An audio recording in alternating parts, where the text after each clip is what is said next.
नमस्कार। मैं विकी राजवीर। आज मैं फिर से आपके सामने रमाशंकर यादव उर्फ विद्रोही जी द्वारा रचित कविता मोहनजोदाड़ो आपके समक्ष प्रस्तुत करने जा रहा हूँ। मोहनजोदाड़ो। मैं साइमन न्याय के कटघरे में खड़ा हूँ।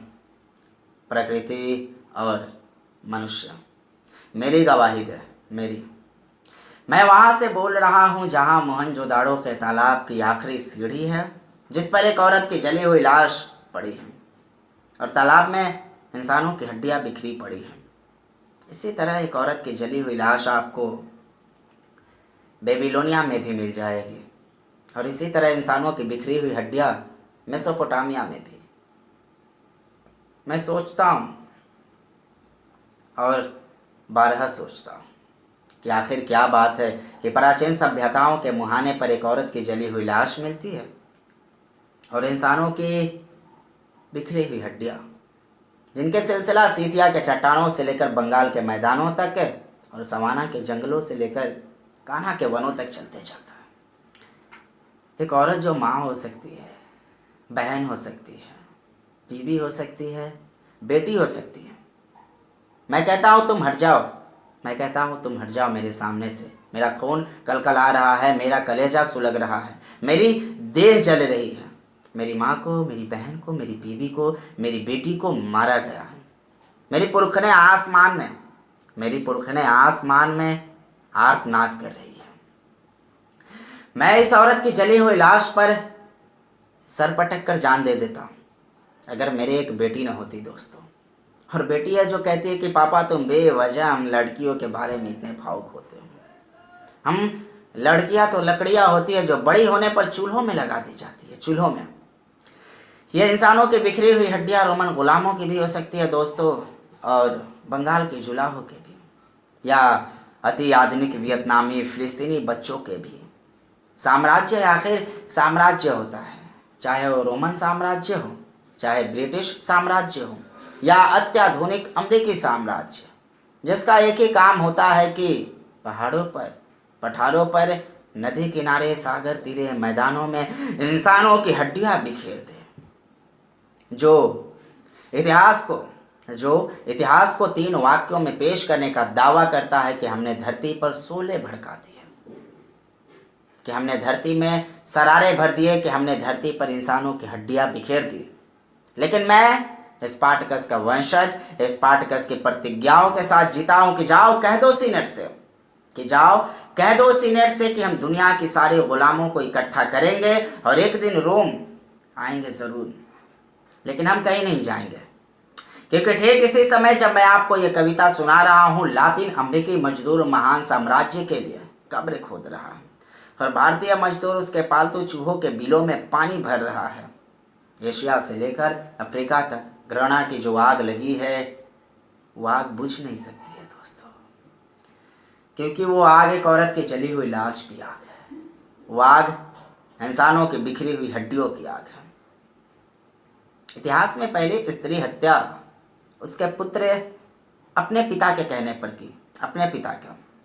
जमदग्नि ने कहा, ओ परशुराम, मैं तुमसे कहता हूं कि अपनी मां का वध कर दो, और परशुराम ने कर दिया। इस तरह से पुत्र पिता का हुआ और पितृसत्ता आई। राजा ने अपने पुत्रों को मारा, अपने पुत्रों को।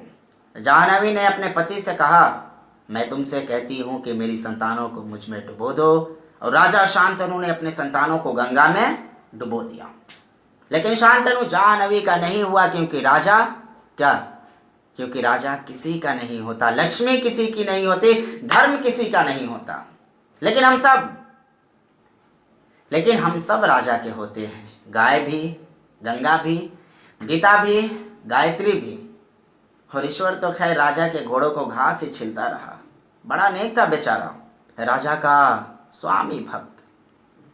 पर अफसोस कि अब नहीं रहा, बहुत दिन हुए मर गया, और जब मरा तो राजा उसे कफन भी नहीं दिया, दफन के लिए 2 गज जमीन भी नहीं दिया। किसी को नहीं पता कि ईश्वर को कहाँ दफनाया गया, किसी को नहीं पता। ईश्वर मरा अंत तो गतवा, और उसका मरना ऐतिहासिक सिद्ध हुआ। ऐसा इतिहासकारों का मत है।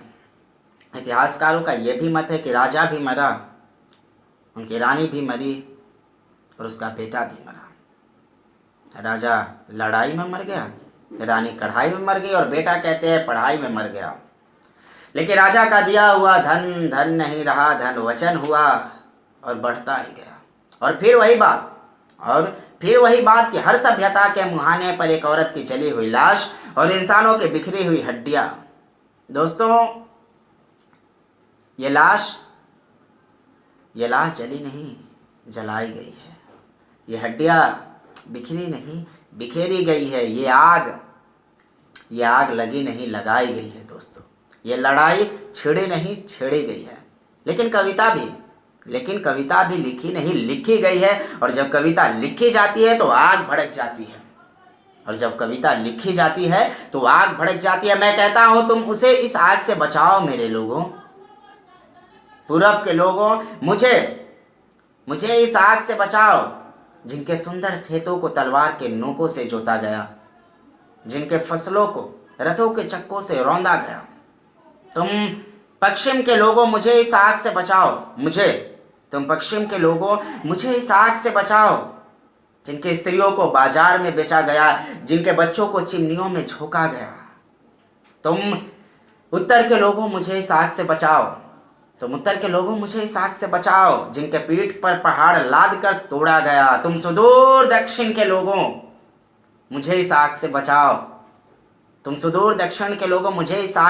बचाओ, जिनके बस्तियों को दावाग्नि में झोंका गया, जिनके नावों को अतल जल राशियों में डुबोया गया। तुम वे सारे लोग मिलकर मुझे इस आग से बचाओ। मुझे जिनकी खून के गारे से पिरामिड बनी, मीनारें बनी, दीवारें बनी, क्योंकि मुझे बचाना उस औरत को बचाना है जिनकी लाश मोहनजोदाड़ो के तालाब की आखिरी सीढ़ी पर पड़ी है। आखिरी सीढ़ी पर मुझे बचाना, उस इंसान को बचाना है जिनकी हड्डियां तालाब में बिखरी पड़ी है। मुझे बचाना, अपने पुरखों को बचाना, मुझे बचाना, अपने बच्चों को बचाना। तुम मुझे बचाओ। मैं तुम्हारा कवि हूँ।